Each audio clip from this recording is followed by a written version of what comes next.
Before the break, we were talking about the Apollo 11 lunar landing hoax and how you became interested in it. You had have a background in photography, so you kind of honed in on the photographic evidence because, I mean, that's an interesting area. There were, something like 30,000 photos taken on the lunar surface, supposedly? That's right. Yeah. And who was the principal photographer? Was it Buzz Aldrin or was it Armstrong? Well, on Apollo 11, most of the photographs were taken by Neil Armstrong. There's an interesting story behind that because how many people can actually identify a photograph of Neil Armstrong on the lunar surface? There is apparently one which shows his back view in the distance, which is a bit weird when you think of it. He's probably one of the most famous men in the 20th century. He passed away 4 years ago. Instead, he was buried at sea off the coast of Florida for various reasons. But there were 121 photographs taken on the lunar surface during Apollo 11, which is weird because there were actually two cameras. There was one camera for each astronaut. But on Apollo 11, only one camera was used. They were Hasselblad cameras. It's a very good camera. Not an ideal choice because Hasselblad cameras are medium format. Most people are familiar with 35mm cameras. Right. Hasselblad are the next size up. They're medium format, 70mm square. And they were clipped to their chest. They had a mounting point on the chest so they could keep their hand free to pick up the rocks and salute and wave the flag about. Sorry, I'm being a bit flippant here, aren't I? I should be more respectful, I suppose. But considering none of it happened on the moon, I think we can probably excuse that. In fact, finding the photographs, this was 20 years ago, before the internet had all the photographs posted. Finding a copy of these Apollo photographs was actually quite difficult. I had to go to an astronomy show in London to find them. And I got half a dozen copies, half a dozen different photographs. I started looking at them and I thought, hey, these are great photographs. These are spectacularly good photographs. Now, I've used a Hasselblad camera myself and I know that they produce very, very good images if you get it right. Right. But, most people obviously today would be familiar with digital cameras. The Apollo photographs were not digital images. They were all taken on film. Right. Again, that's another difficulty because you have to develop the film, which means you've got to go and process it. So if you take it on the moon and you process it, how do you know you've got the exposure right? Because it didn't have an exposure meter. So the more I uncovered about the limitations of this camera, though it's technically a very good camera, it's a very hard camera to use. It had no exposure meter, except for a little chart that was clipped to the top of the camera. So if you pointed towards the sun, you had one exposure. If you pointed away from the sun, you had a different exposure, which is quite routine. But you had to focus it by hand, set the aperture by hand, and the shutter speed. With those big gloves on. With what, in effect, were armored gauntlets. Right. Now, how many people could guarantee to get good photographs with a Hasselblad camera while wearing heavy-duty gardening gloves? And how do you look into the viewfinder? How do you look into the viewfinder with that big helmet on? Well, you haven't got a viewfinder. Aha. They took the viewfinder away because you couldn't look at it with your helmet on, because on a Hasselblad, the viewfinder is on the top of the camera. And because you can't get your head down close enough, they said, oh, forget the viewfinder, we'll just take it away. Just point it in the general direction of the subject you want to photograph. It'll be okay. I mean, for God, look, come on, guys, get a grip. You know how many, my grandmother, God rest her soul, who had that, the flip, the viewfinder on top that you would flip, had the big flash pod on the side. And even with that, God rest her soul, she was cutting off heads left, right, and center every Christmas, Thanksgiving. And she had the advantage of a viewfinder. It's easy to cut heads off. You're quite right, because, all right, on this particular Hasselblad camera, they were using a semi-wide-angle lens. It was a 60-millimeter Okay, so it's forgiving. lens. So it's slight wide angle. It's the equivalent of a 35-millimeter lens on a 35-millimeter camera. Mm-hmm. Slight wide angle. But it still has to be pointed in the right general direction. And if you look at the photographs of Apollo 11, and you mentioned there are over 30,000 actually taken on the lunar surface by the other Apollo missions, or right through to Apollo 17, very, very few photographs are very bad. Most of them are quite acceptable in terms of what they show. Right. And when they show the other astronaut, one astronaut taking a picture of another one, you don't get heads cut off. You don't get off-centered images, which you'd expect. Now, what you would then do, because you're in a place you've never been to before, you've got lighting conditions which are probably a bit tricky, you would do what's called bracketing. Yes. Now, bracketing means that you would take the exposure you think is right, and one slightly above it, one slightly below it. On the time they spent on the lunar surface, they were taking one photograph every 50 seconds, which doesn't sound a lot. You think, well, one photograph every 50 seconds. But they had a lot of other things to do as well, like collect rocks, salute, and plant flags, and drive around in little rovers, and get in and out of the lunar lander. So they had a lot of things to do. And the more I looked at the photographs, the more I looked at the images, the more questions arose, like, why in some cases can you see very clearly in what is obviously shadow? Now, the famous sequence of photographs which shows Buzz Aldrin coming down the ladder from the lunar lander, being photographed by Neil Armstrong. Yes. He's actually in shadow at that point. What would be creating the shadow? Well, it's the shadow of the lunar lander. Okay. So he is in shadow. I mean, you can see the sunlight behind him.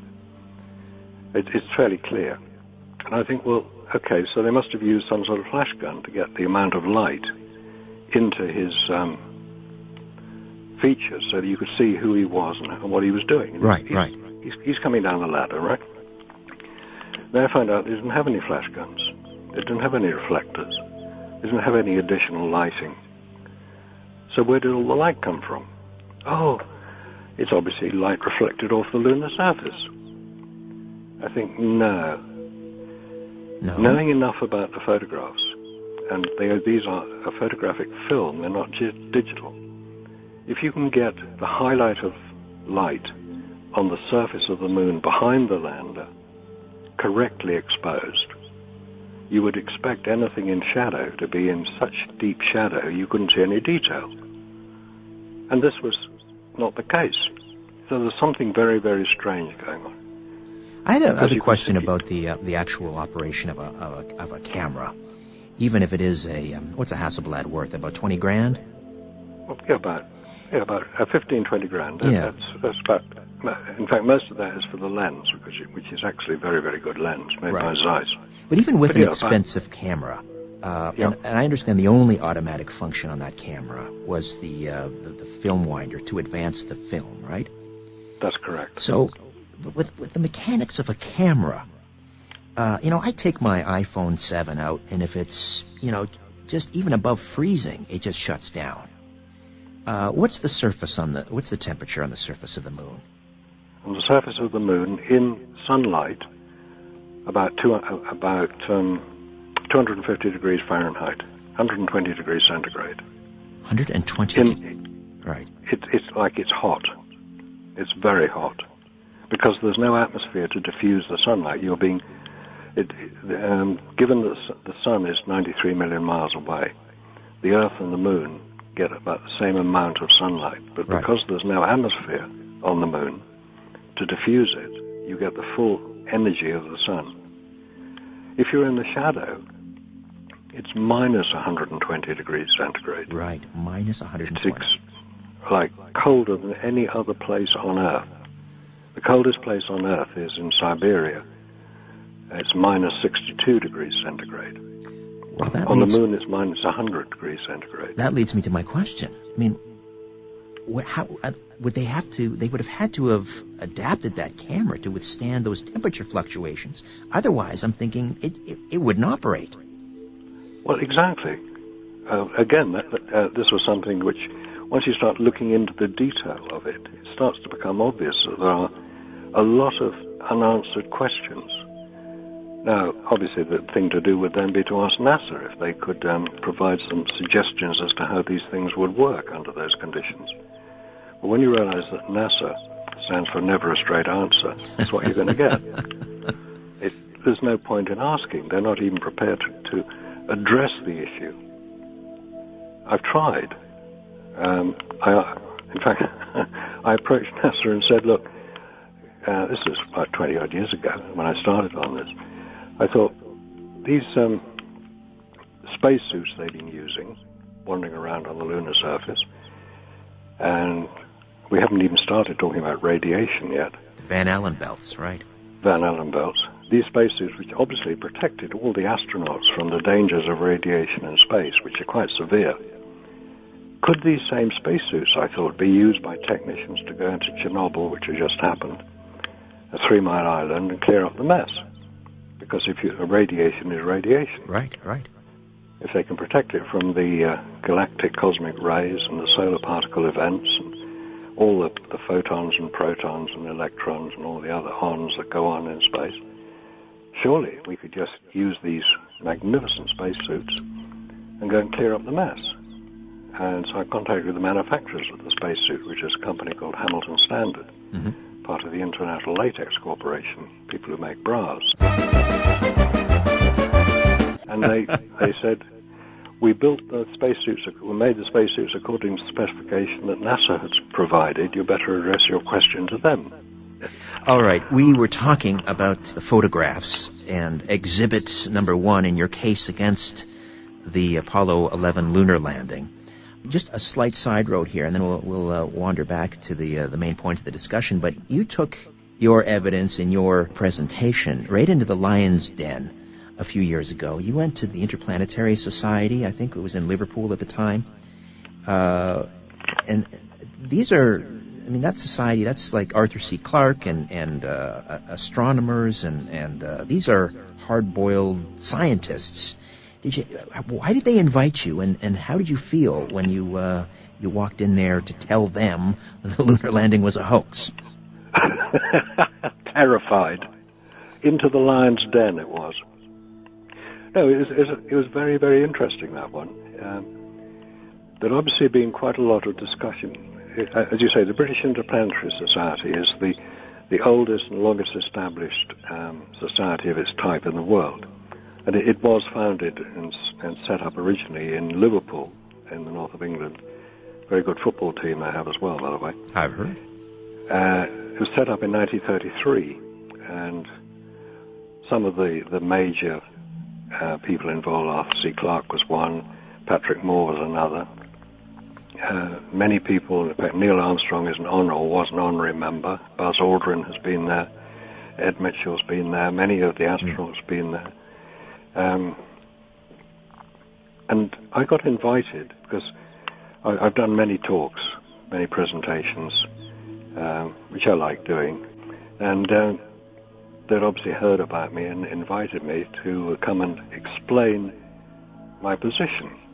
Now, this was then announced in the British Interplanetary Society have regular speaking sessions, usually about one every 2 weeks or so. They have somebody talking about astronomy, which is the main subject, talking about space travel, talking about all different types of aspects of space. And this was obviously one that they felt was appropriate for the society. So they announced it on their website and in their magazine called Spaceflight. And all hell broke loose. How on earth could this venerable society invite a hoax believer? That's what I am. I'm a hoax believer. To address it, it would denigrate the society. Anyway, once all the fuss had died down, there was quite a bit of fuss. They said, right, well, we're going to change it slightly. We won't have you just you talking. We're going to have a debate. You can present your case, and then we'll have one of our esteemed members present the other side and will refute everything you say. You said with confidence.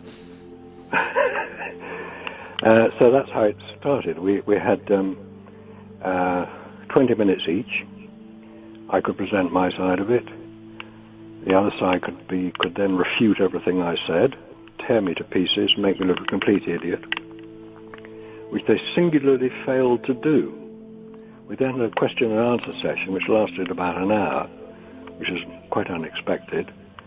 And the main criticism of the person refuting what I had to say was that he didn't do it. He didn't refute anything I said.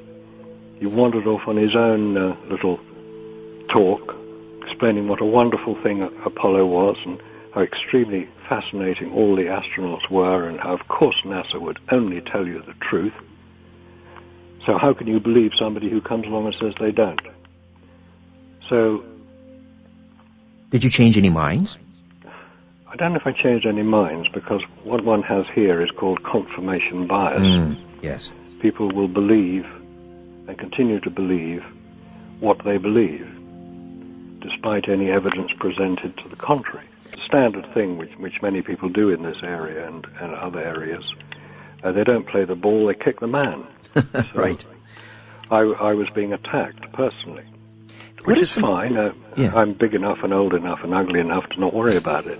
Well, it is a sensitive area because, it is one of those sacred cows, particularly because, people died in the Mercury program and the Gemini program in this space race. And so I guess people feel that somehow what you're doing is denigrating not only this great accomplishment, and I know this is not what you're doing, but this is what I'm assuming is where a lot of the vitriol comes from, that you're somehow, tainting the legacy, including those that gave the ultimate sacrifice. That's a very good summary, actually. That's very accurate. It's one of those iconic areas, the Apollo moon landings. And the number of people who've said to me, it's because of the Apollo moon landings I got into the science areas, and that's why I do the job I do today. People really feel that they owe the Apollo missions a lot of what their life has turned out to be, which is fine. I mean, I don't have a problem with that. It was a very good demonstration of the use of science, because what we saw, or what we thought we were looking at, was an incredible achievement. I would love it to be true. I really would. I would love it to believe that man has landed on the moon. I quite understand that if somebody comes along and says, "Nah, I didn't. No, it's all fake," people get quite upset. And we've seen people being upset actually recently in the American elections, haven't we? Yes, indeed. I'm trying to think of it, the comeback to that, the plausible explanation that yes, we landed on the moon, or the Americans landed on the moon, but in order to prevent some sort of a public relations catastrophe, that the pictures didn't turn out, that the television feed was cut or didn't transmit properly, that they did in fact shoot all of that on a sound stage somewhere in order to it's the equivalent of I guess kicking the 1-point convert after the 6-point touchdown. They couldn't risk not having something to show the world, photographs, the television feed, and so that was done beforehand. Is that not a possible explanation? Absolutely. That's a very plausible situation. Because don't forget that this was the famous space race, wasn't it? And John Kennedy, who had made his original announcement back in May 1961, land a man on the moon before the decade is out and all that, the decade was rapidly coming to the end. They had to be seen to achieve their dead president's challenge, which is fine. 400,000 people worked on Apollo at the height of the program. They weren't party to any of this. Very, very small number of people would have been involved. So what you've got is a situation where it has to be seen to be done. Yeah. It's all going to be shown live on television. Now, in the 8 years between the announcement of the program and the completion of it in July '69, there was a lot of training, a lot of preparation, a lot of work to be done. Part of that work would have been real-time simulation of the missions. Mm-hmm. It's a logical thing to do.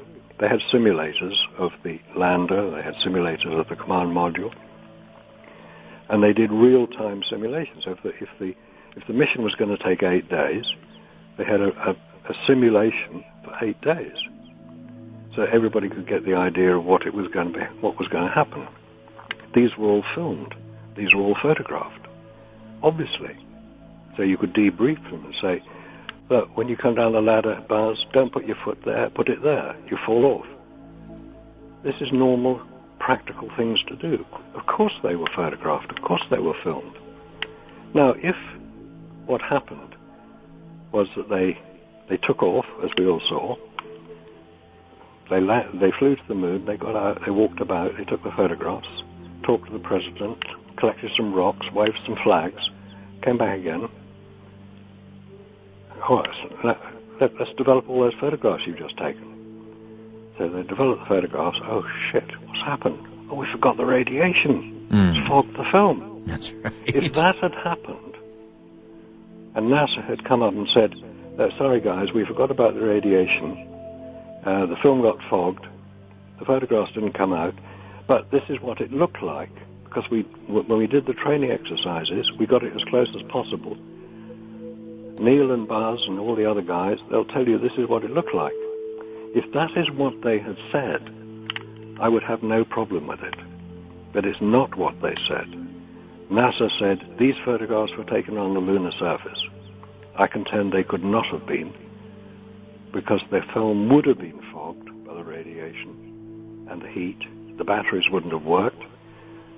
They wouldn't have been able to get to the moon because they'd have been incapacitated by the radiation in the Van Allen belts. The rockets didn't work properly, we know now. They were not powerful enough. And have you heard the story of the Apollo 13 capsule that the Russians got hold of? That they got hold of? No. I Yep. mean, we all remember the Apollo 13 mission. That's a wonderful story, isn't it? Yeah, I mean... It's the space rescue story. Right. I mean, by this time it was so mundane, they weren't even televising it live. Wasn't it a great film that Tom Hanks got hold of? It's a wonderful film. A little bit of myth-making, I'm guessing. Definitely. Now, back to real world time here. April 1970. April the 11th was when Apollo 13 launched from Cape Canaveral.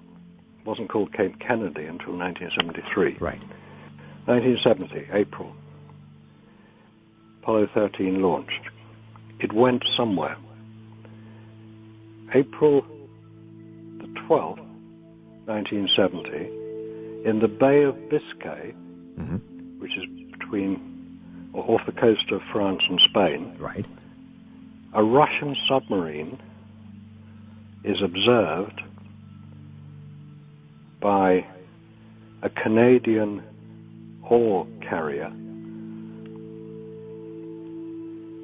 And this Russian submarine is in some difficulty. There's 2 other ships near it, Russian ships, because there's a big Russian naval exercise going on. Somehow, an Apollo command module is seen floating in the water and is taken on board a Russian fishing vessel. Now, that is a euphemism for a spy ship. Remember the Pueblo? Yes. That's the American equivalent of the Russian trawler. Ah. This is a real Apollo command module. It is taken by the Russians to Murmansk, on the north coast of Russia. In September 1970, the U.S. Coast Guard called the South Wind pays a courtesy visit, we're told, to Murmansk, where it collects this Apollo command module. It's strapped to its deck. It was pre-planned, this visit, because the U.S. Coast Guard cutter, the South Wind, normally had a 5-inch gun on its front deck. This gun had been removed to allow space to stow the Apollo command module, which weighs about 6 tons, 7 tons. Wow. It goes, the South Wind goes to Murmansk for 3 days. It takes on board the command module. There are photographs to show it. This isn't some weird story. This is for real. This is reported throughout Russia, or the Soviet Union as it was then.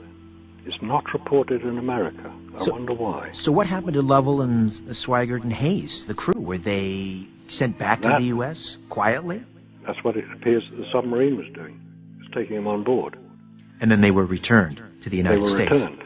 Or they were not in the capsule in the first place. Aha. There we go. Listen, we'll have to leave Apollo 13 for another day, and we'll do that. We'll delve into it even further.